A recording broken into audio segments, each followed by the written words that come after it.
E a minha companhia de hoje aqui, meu comentarista, para a gente falar sobre isso, é aquele que eu já apresentei para vocês e muitos já conhecem, é meu pai, o Denir Zancanaro, que é especialista em negócios e durante alguns dias vai estar ao meu lado aqui, né, pai? Seja bem-vindo. Vamos falar sobre pecuária hoje, já que tem dados importantíssimos sobre a pecuária. Hoje é Dia Nacional da Pecuária. Eu tenho alguns dados aqui, ó, para já falar sobre isso, ó. O Brasil, hoje ele se destaca pelo desenvolvimento sustentável, uma notícia que vem lá do Canal Rural. A pecuária ela é um dos pilares do agronegócio brasileiro, que vem através da produção de carne e leite, integrando inovação tecnológica, sustentabilidade e emprego. E aí o Brasil ele é reconhecido mundialmente por sua liderança na produção de carne bovino, que registrou um aumento até de 2% em 2024 no abate de animais e batendo recorde aí, viu? Esse ano a gente bateu o recorde. Deixa eu ver aqui. Foi um aumento de 29,2% em comparação ao mesmo mês do ano passado. E aí, só em setembro, esse faturamento ele foi recorde, viu? A gente registrou um crescimento expressivo, enfim, tem muita coisa envolvendo a pecuária. Vamos falar sobre pecuária, então, hoje? Seja bem-vindo, boa noite. Boa noite, Jossam, meu filho, tudo bom com você? Muito obrigado pelo convite. Essa semana, então, a gente vai ficar junto, uma hora aí todo dia. Vamos falar um pouco de tudo do agro nosso, falar da nossa Tapurá, falar da nossa região e falar do nosso Brasil. Hoje, por ser dia da pecuária, a gente escolheu uma pessoa super amiga nossa, que eu admiro muito e que está conosco há anos e anos aqui em Itapurá, e é um produtor rural, é um integrado da BRF, é um suinocultor dos maiores que nós podemos falar desse Brasil, além de ter pecuária, ter um processo assim completo de suinocultura, dejetos, mas para a gente entender melhor, para a gente que não entende muito de suinocultura, eu vou chamar então o nosso amigo Joyson Romil. Eu vou pedir até para esperar um pouquinho, que o Paulo está tendo aqui um probleminha, ele até caiu da nossa chamada, a gente já estava prontinho para entrar, mas ele acabou caindo da chamada. Daqui a pouquinho ele vai vir conosco então, tá? O Paulo está tentando conectar ele aqui, mas enquanto isso a gente vai debatendo sobre pecuária, sobre suinocultura, já que o Joyson, que é o nosso convidado de hoje, que é, como você disse, né, integrado da BRF, e já foi até premiado, né, mais de uma vez, inclusive. Daqui a pouco ele vai falar melhor, mas qual o prêmio? Você sabe que prêmio que é esse, né? A própria BRF tem entre os integrados dela, vai classificando melhores e mais bem classificados. E o Joyce sempre foi um dos primeiros colocados. Na maioria dos anos é primeiro colocado em produção, em produtividade, em qualidade, em menos mortalidade.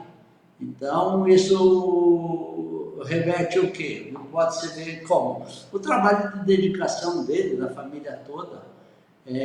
Quando você lida com seres vivos, com animais, seres vivos, o processo é bem complexo, né, José? Isso não tem Natal, não tem Ano Novo, não tem qualquer dia, é dia, à noite. Essas porcas que ele tem o processo de cria, né, de nascimento, essas porcas elas parem quase sempre à noite ou de madrugada. Tem que estar ali todo o pessoal assistindo, dando a maior cobertura para esse processo todo. Então, isso se reverte no quê? Dedicação. Esse pessoal é um pessoal que trabalha muito e se dedica muito à atividade deles. E agora ele está até te ouvindo, e aí eu vou pedir para você de novo fazer aquela introdução, falando tudo dele para chamar o nosso colega aí que vai conversar conosco hoje sobre pecuária, suinocultura. Então, o nosso convidado é um suinocultor e um pecuarista que eu admiro muito, que nós já fomos sócios é um mega investidor, é um produtor rural de primeira qualidade, é um integrado da BRF, é nosso grande amigo Joyson Romil. Joyson, seja bem-vindo. Obrigado por aceitar nosso convite. Obrigado, Jossan. Obrigado, Bianco, pela oportunidade. Vamos conversar, vamos tirar as dúvidas aí que possam. Aí vamos falar um pouquinho de suinicultura e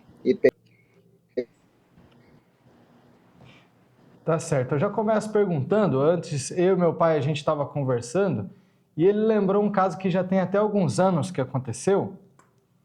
E é curioso, eu já vou começar com ele para a gente quebrar o gelo já, para essa entrevista ficar bem tranquila, bem gostosa.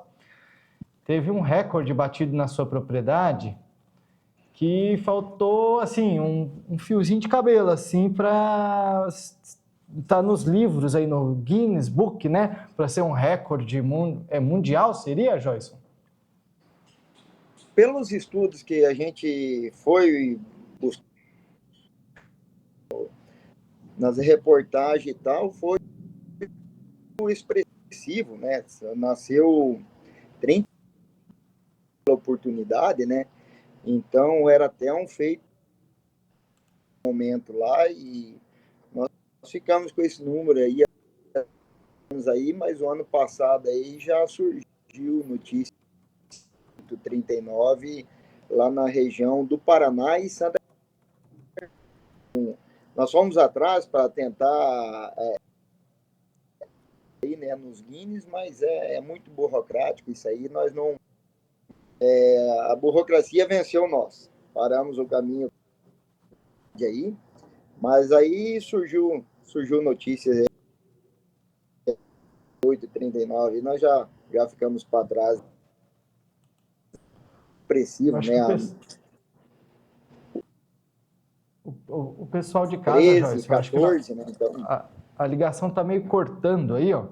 Você me desculpa te interromper, mas a ligação está meio cortando. Eu acho que eu já perguntei aqui também, não é só comigo, não. Acho que meu pai também, né? Está ouvindo meio cortado. Vamos fazer o seguinte: a gente vai fazer um breakzinho, a gente vai fazer uma pausa de 5 minutinhos aí. E aí a gente tenta resolver esse problema com internet para a gente continuar a conversa com você, para ficar uma conversa muito boa, para que todos conseguimos ouvir direito. Pode ser? Dá um tempinho para a gente volta já.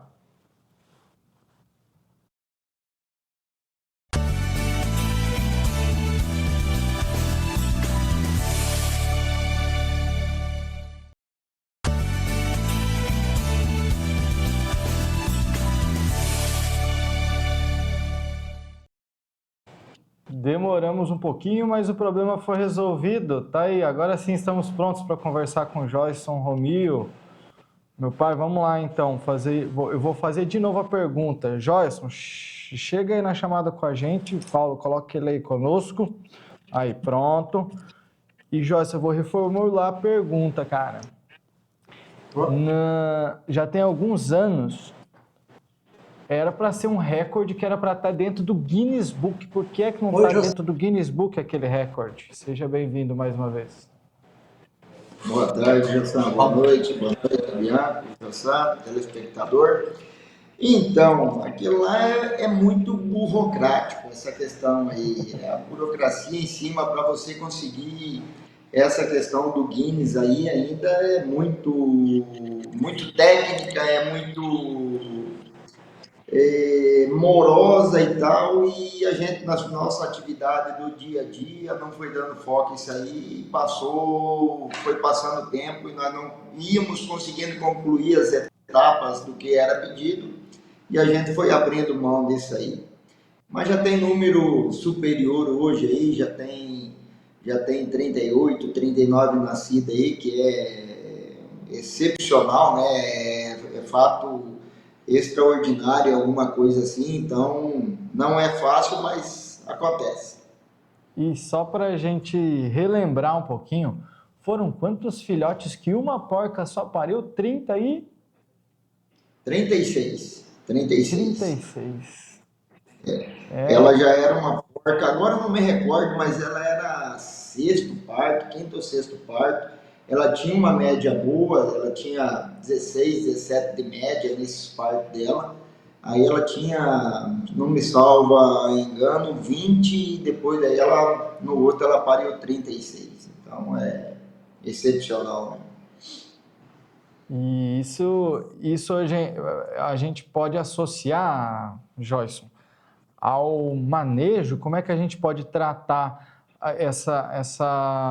esse nome? Como que a gente trata aí essa forma de lidar com os animais para que eles tenham mais rentabilidade, seja gerando mais filhotes ou, dependendo da cultura, né, outra coisa. Mas nesse caso, de gerar filhote. Isso tudo é através de um trabalho minucioso, de estudo e tudo que você tem que fazer por trás para que o resultado seja melhor? Então, é um trabalho do dia a dia, né? Então, a fêmea, ela pare, né, por etapa, aí ela vai para a lactação, certo? Ela fica com os leitão ali por 23, 25 dias amamentando, aí desmama o leitão, ela entra com mais 4, 5 dias, ela entra no ciclo de novo, ela entra em cio, aí é feita uma nova cobertura, aí ela fica mais 115 dias gestando e ela volta para maternidade para ela parir os leitões dela. Então é um ciclo que não para, né?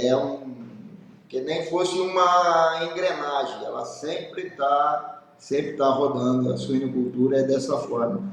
Para acontecer um fato desse aí, é mais a questão genética mesmo de alguma fêmea ser mais prolífera que outra, né? Porque é muito esporádico dar alguns casos assim de 20, 22, 23 até acontece mais razoavelmente, mas acima de 30 aí é bem difícil isso aí. Isso aí está bem ligado mesmo à linhagem da fêmea, à questão genética, porque o sêmen que cobre essa aí, cobre a irmã dela, cobre a.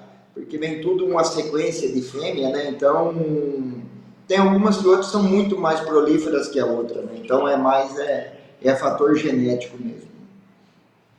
Seu Bianco, quer começar a tua pergunta? Beleza, é que eu estava sem áudio, né? Não estava ouvindo o Joyce aí. Mas é muito bom, Joyce, saber disso, desse processo todo, né? Como se faz. A gente vê assim, ou também muita gente fala, que a suinocultura, de repente, em virtude dos dejetos, ou os dejetos é um problema. Eu sei que você tem um processo diferente, você está nesse processo todo de, além de você aplicar os dejetos na pecuária, ainda você produz o gás. Você podia explicar para nós como que é esse processo? Então, é aquela questão que hoje nada se perde, né? Tudo se transforma. O dejeto em si, por causa do volume ali, que é bastante fêmea e bastante leitão, né? Eles passam num processo dos biodigestores, né? Onde se extrai o gás, o metano e os demais gases que compõem de fato o gás, né? E isso aí daí eles nos gera energia.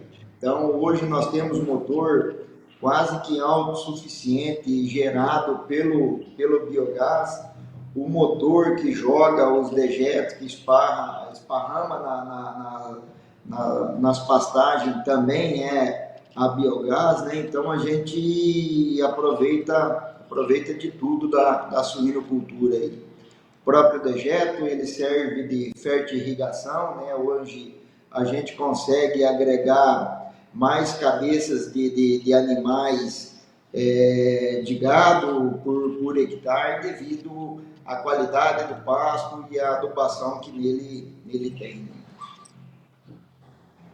Ô Joyson, eu já vou perguntando aqui também.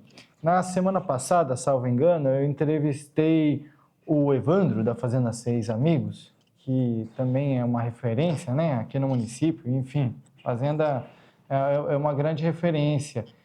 E também eles fazem esse mesmo processo de uso dos dejetos dos animais para gerar combustível e também para fazer essa fertirrigação. Você, dentro da tua propriedade, você tem a pecuária de suinocultura e também de gado. Isso é uma tendência, porque o que você faria com o dejeto do animal se não fosse ir para a tua área de pastagem? Essa é a minha linha de raciocínio. Compensa porque você está gerando um adubo fácil ali, os dejetos é um adubo fácil, então você, para entrar para a pecuária de gado, já estava ali, já uma mão na roda, pronto. Então, por isso que tem os dois? Isso. É mais prático, né, Jossan? Você jogar ela direto nas pastagens, né? Tem algumas coisas mais tecnificadas, mas daí precisa mais investimento para você pegar a maravilha, fazer a decomposição dela com o dejeto para fazer adubo, certo? Que nem fosse no caso da cama de frango, alguma coisa assim, para você esparramar nas lavouras e coisa e tal. Mas é processo moroso, mão de obra difícil, investimento alto. Então, a tendência das nossas granjas aqui, grande parte delas já estão todas nessa mesma linha aí, que nem a Fazenda Seis Amigos aí, que é referência na região aqui, né? Mas é fazer o processo todo, né? Você utiliza o dejeto como fertilizante. Antes disso, você já extrai o gás para fazer a sua luz própria, para ter os motores a biocombustíveis, e assim também como os motores que jogam o dejeto, os pivô e coisa e tal, é tudo nessa linha de biocombustíveis aí. Tá certo. Seu Bianco? Joyson, nesse processo desse biodigestor aí, quantos dias ele fica, vamos dizer, o dejeto, e depois disso também, pensando-se no processo que você está fazendo, essa fertirrigação, na nossa região, um produtor rural, ele colocaria quantas cabeças por hectare, e você nessa fertirrigação, quantas cabeças você consegue colocar?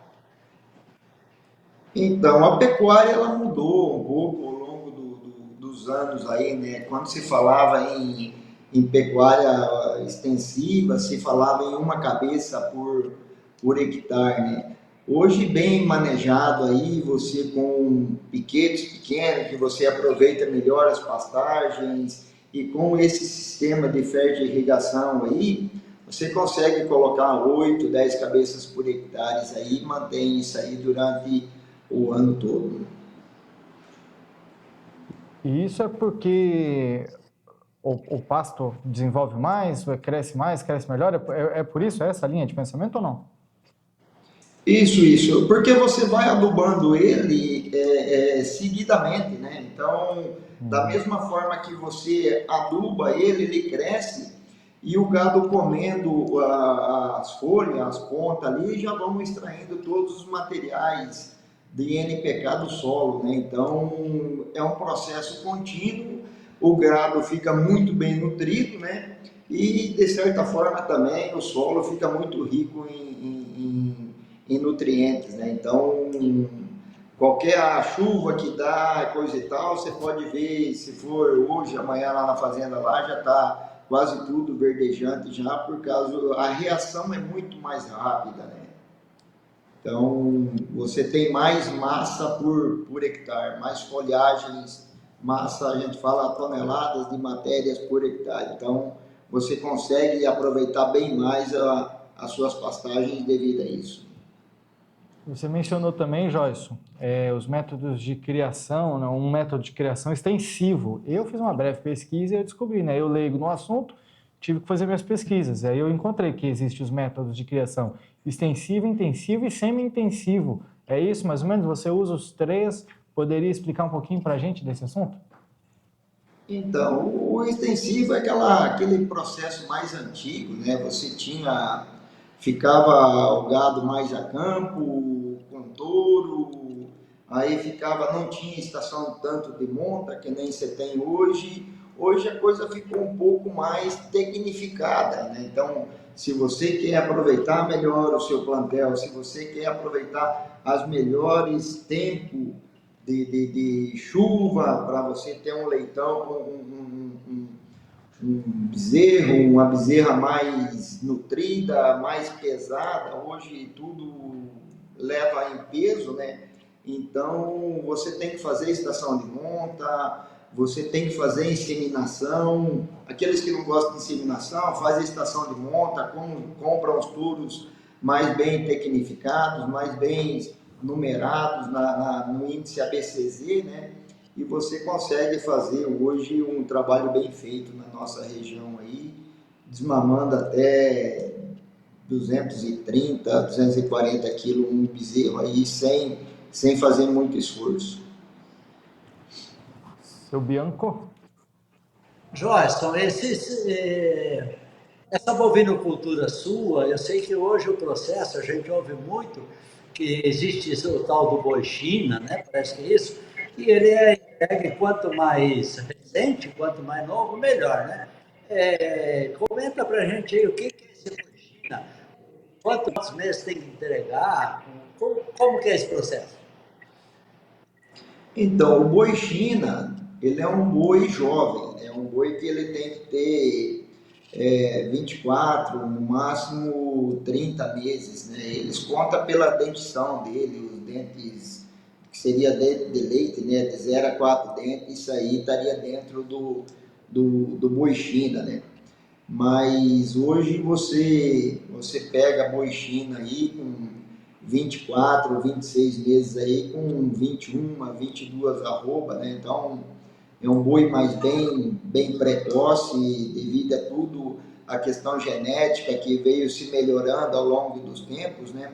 A gente falar num passado recente aí de 8, 10 anos atrás, para você tirar um boi com 21 a 22 arrobas, ele demoraria de 3 anos a 3 anos e meio para você abater ele, né? Hoje nós estamos falando num boi aí de 24 meses aí, 26 meses no máximo aí, você já tem esse peso, desde que você faça o processo que precisa ser feito, né? Então, a genética veio auxiliar muito isso, o manejo também é muito importante, a classificação desses animais, a nutrição deles.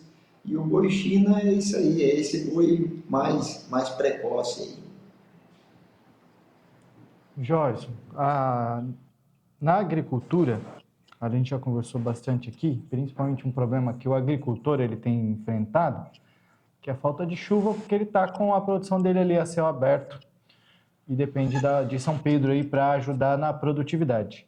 Quais são os maiores desafios que na pecuária você encontra, seja na suinocultura ou seja com gado?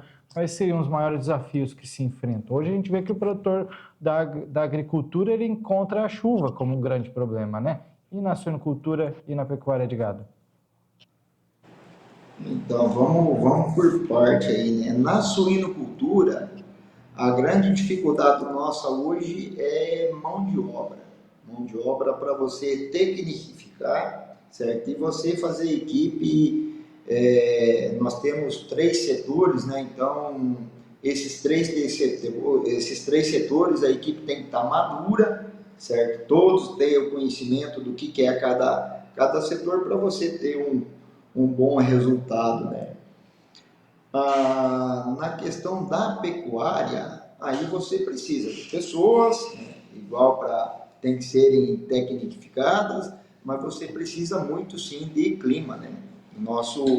Nós temos uma seca muito prolongada aí, né? Durou de maio, quase que não foi chuvoso para nós, deu 1 ou 2 chuvas em algumas regiões, né? Foi chuvas mais manchadas e veio chover só agora em setembro, aí, na última semana aí, que deu umas 2 chuvas, né? Então você pega aí 5 meses aí de chuva intensa que a pastagem ela para, né? O gado só vai comendo e a rebrota dela é muito pouca no primeiro mês ali, né? Então você tem que fazer muita matéria seca para você conseguir passar esse longo período de seca aí, né? Então, o maior entrave da pecuária na nossa região é esse clima nosso muito bom, né? Que é muito determinante, a chuva bem espaçadas de setembro, outubro aí, que inicia a chuva até abril e maio, né? Mas tem algum ano que corta um pouquinho antes aí, atrasa 15 dias para chover, e corta 15 dias antes, você fica com mais um mês de seca aí, e daí você tendo uma grande quantidade por hectare, a rebrota do capim é a grande dificuldade também, né? Porque chove, a palhada que você fez, a matéria seca, ela começa a apodrecer para rebrotar, né? E daí, se não chover mês seguido, vai saindo os brotos, o gado fica em cima e aquilo lá não é bom. E antes de eu passar a bola para o meu pai para falar de novo, eu também, em uma pesquisa, eu acabei descobrindo que acabou de iniciar a primavera, tá bom? Mas a gente não tem estações definidas. Até como diz meu pai também, a gente tem 2 estações definidas, a seca e a chuva, né? Pronto, acabou. Não tem esse negócio de primavera, verão, inverno. Mas eu vi que esse período chuvoso ele pode atrapalhar um pouco, né? Tem as pragas, como é que fala? Os bichos aí que podem representar um perigo contra o gado. Na questão da pecuária, tem a lagarta, esse início agora, quando chove e fica uma semana com o sol escaldante aí, conforme está aí, coisa e tal, o broto dela ela fica muito macio e ataca bastante lagarta, né? Então o início é bem preocupante, tem que ficar dia a dia cuidando em cima disso aí, porque 1 ou 2 dias que você não vai, eu vou falar para você, uma lagarta come quase igual um boi, viu? O bichinho que a quantidade é muita, né? Então o bicho faz um estrago grande. Aí depois, aí, durante o ciclo, aí, nós temos algum problema, alguns anos sim, alguns anos não, com a cigarra, né? Cigarra, então, também é preocupante, porque ela suga a seiva da planta, né? E se você não combater ela meio rápido, ela acaba matando aquele pé de pasto, né? Então, o estrago dela também é muito grande. Aí tem que ficar bem atento para esses manejos aí, tanto de lagarta como de cigarro. Quando se trata do gado também, daí não tem problema de parasitas, eu acho que é o nome mais correto para que instalem no bicho e Sim, pode representar um perigo, né? isso aí é feito campanhas de vacinação, né? O nosso estado ficou livre da vacina da aftosa, né? Então ela caiu, mas tem as demais vacinas que você faz, né? Tanto o carbúnculo, o vermífugo, que é para esses parasitas, então você faz 2, até mais, 3, 4 vezes ao ano. Isso aí é mais, a questão dos parasitas são mais visíveis, né? Você vê um gado com um pouco de carrapato iniciando, aí você tem que, se você fez a curto prazo a vacina, a medicação nele ali, então você tem que trocar, substituir, até porque ele é feito por quilo vivo, né? Então o animal, na medida do tempo que ele vai ganhando peso, a dosagem da medicação vai ficando um pouco aquém, né? Vai ficando ineficiente, então a cada 3, 4 meses você tem que ir fazendo uma nova medicação. Usa-se muito aqui a ivermectina, a doramectina, aí tem umas que é 1%, a outras é 3,5%, então é questão de pecuarista para pecuarista, de marca e visível ver como é que está a saúde animal do seu gado, né? Então é aquela questão lá, é o olho do dono que engorda o boi. Maravilha. Seu Bianco? Joyson, você estava falando aí dessas pragas, né, de repente na pastagem, né? Mas você também trabalha com semi-confinado ou confinado. Essa chegada dessas indústrias aqui no Mato Grosso, principalmente em Itapurá, essas indústrias de álcool ou mesmo muita gente entrando no algodão. Isso serão produtos que podem ser usados no confinamento? Isso ajuda a baratear o custo para quem confina o gado? Então, Bianco, a gente acredita que pela demanda e pela localização, né, pela logística, talvez vai chegar um produto um pouco mais barato para a gente aqui em Itapurá, para a gente diminuir o custo, né?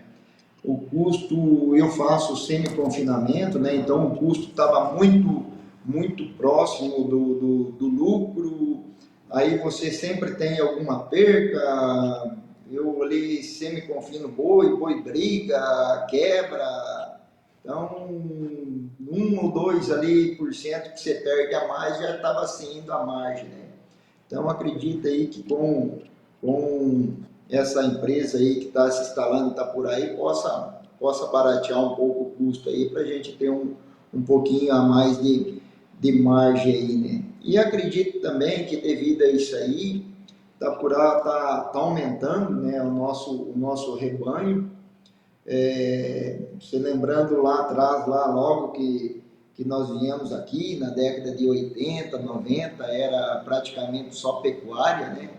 Isso aí ao longo dos anos foi se perdendo, entrando a agricultura e um passado recente aí, uns 7, 8 anos atrás aí, Itapurá tinha 37 mil cabeças do rebanho total, né?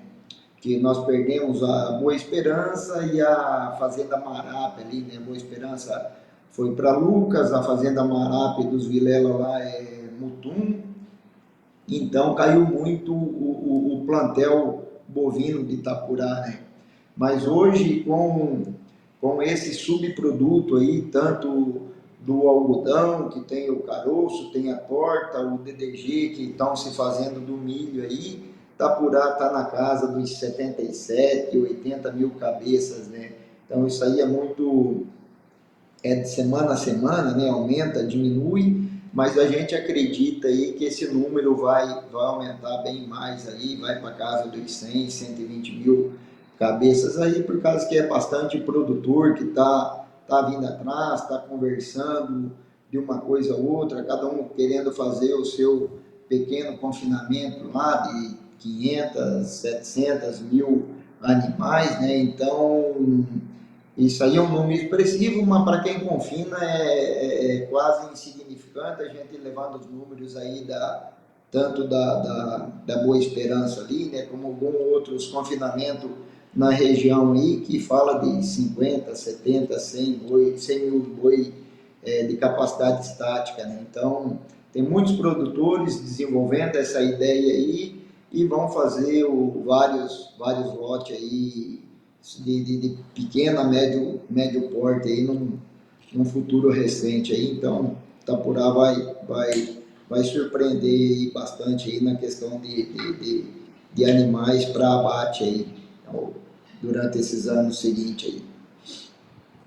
Seu Bianco, pode continuar, que eu sei que tem mais pergunta aí.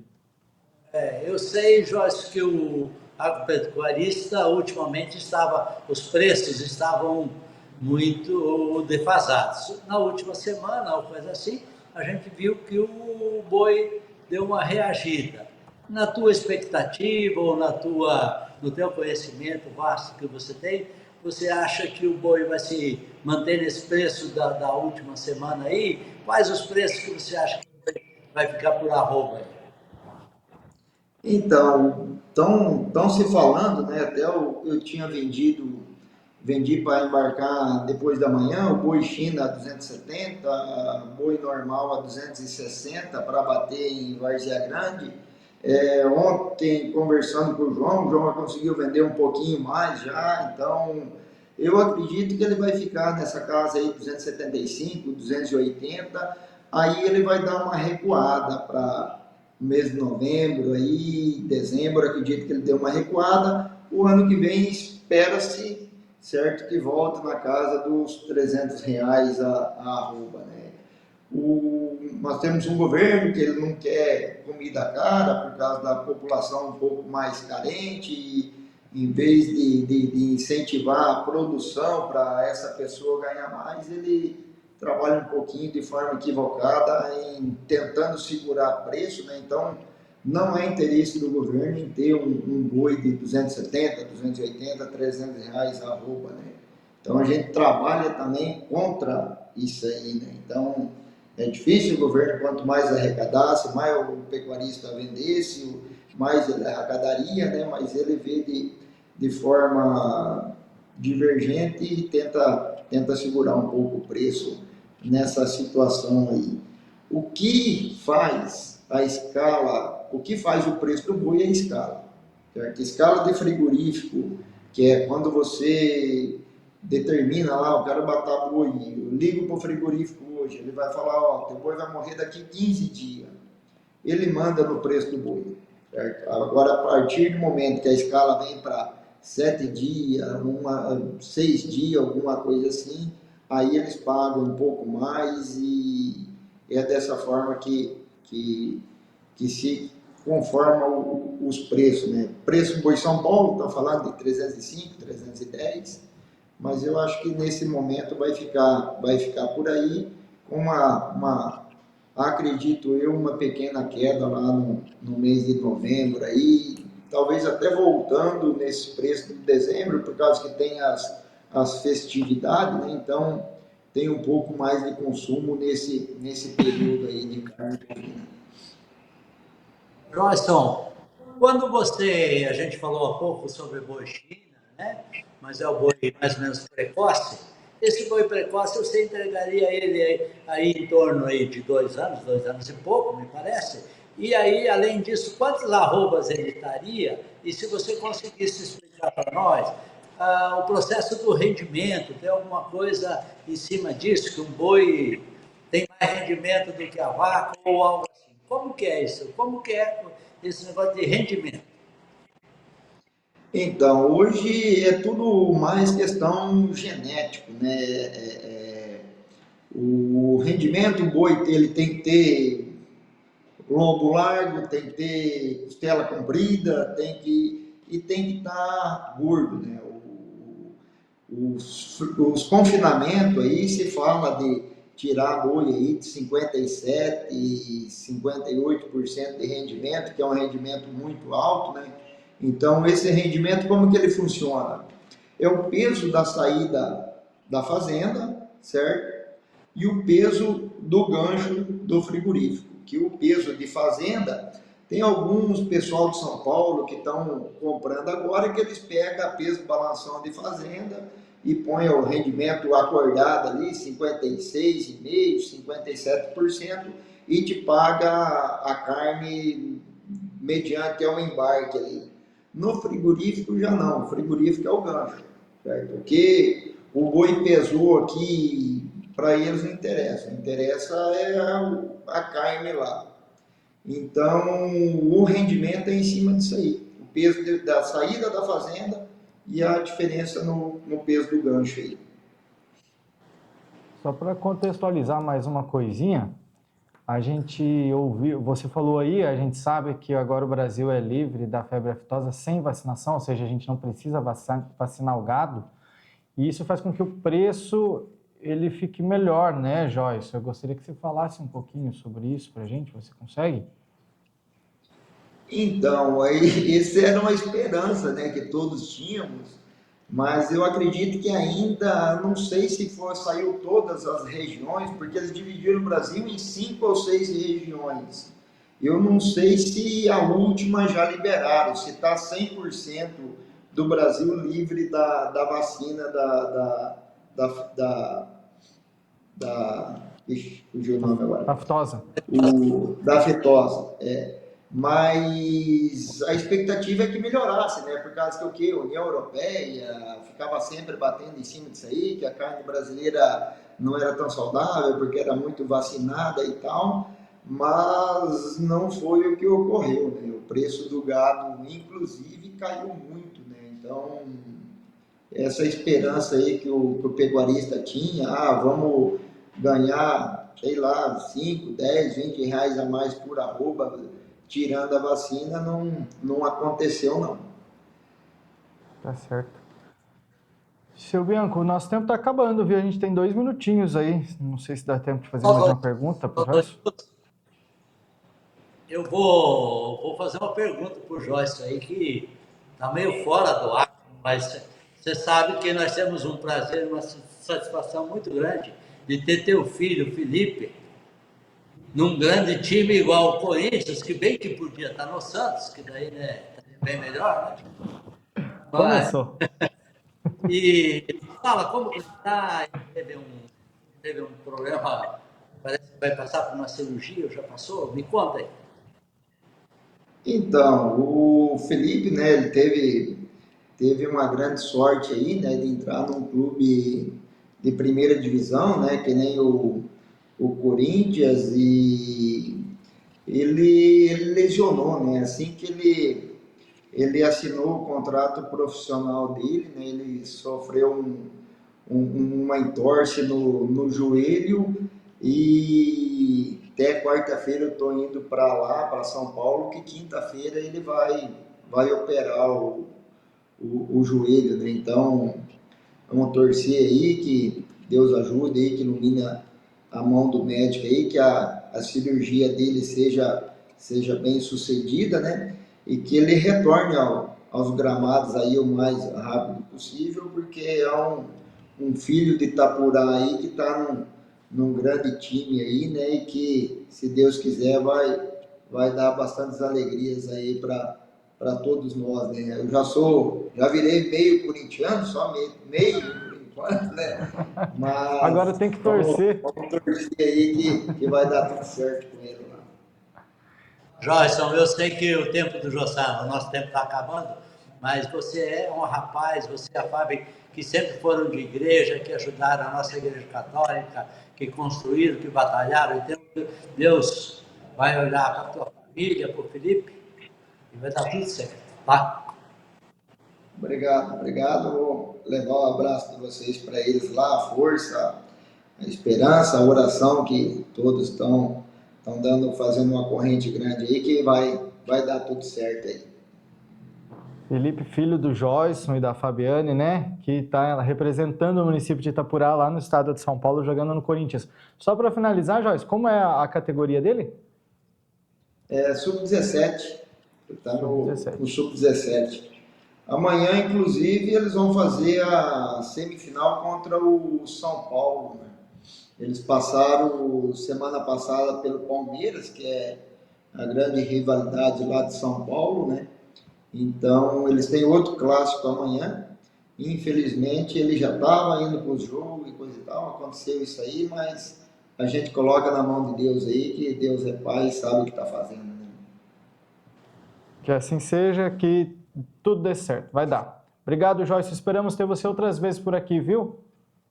Obrigado, Gerson, obrigado, Bianco. Ficamos à espera do convite aí. Beleza? Valeu. Até mais aí. Boa noite a todos. Um abraço. Pai, amanhã estamos de volta. Amanhã é Dia da Mulher na agropecuária. Valeu, gente. Um abraço. Boa noite. Vocês que estão ligados no 7.1, fica agora com o Jornal da Record. Uma boa noite.